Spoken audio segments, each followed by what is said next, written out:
Okay, so these two problems are dealing with percent composition. So I'm just going to do one of them because they're very similar. So let's look at number 10. So it says, what is the percent composition of lead in lead 2 phosphate? So it's important when we read these questions to make sure we solve for the right thing. So I know I want lead in this question. So first thing I need to do is write my formula. Reminder that when you've got that Roman numeral in there, that's telling you the charge of your element because our transition metals have multiple charges.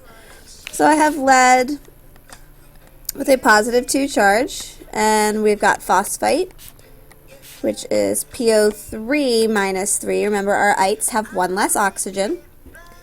So our formula is going to be Pb3 PO3 2, right? So if I have 3 leads, that makes a positive 6 charge, and if I have 2 phosphates, that makes a negative 6 charge, so they're canceling out.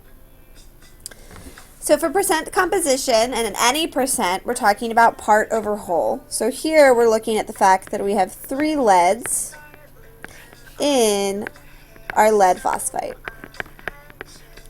So I need to calculate my molar masses. At this point, we've practiced calculating molar mass. So I'm just going to plug this into my calculator.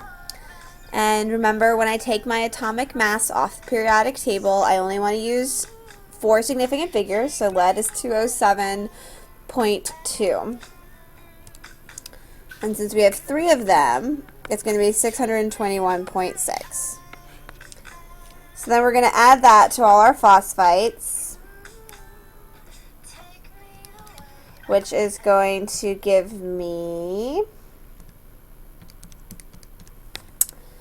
a total mass of 779.54. And then percents, the last thing you always do is multiply by 100. So we plug this into our calculator, and we take the 621.6 divided by the 779.5, right? I'm going to get rid of that 4 because we don't want it. We only want that 1 decimal place because lead only has 1 decimal place.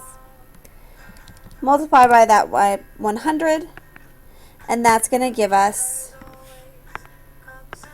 79.7% lead. Then I check my significant figures. Okay, well my numbers here actually had 4 sig figs. So I need my final answer to be in 4 sig figs. So I go back and I look at my calculator and I say, actually it's going to be 79.74%, so that I have the same number of significant figures. You're going to do the same thing for number 11, okay? Noticing that you're solving for the nitrogen and ammonium nitrite.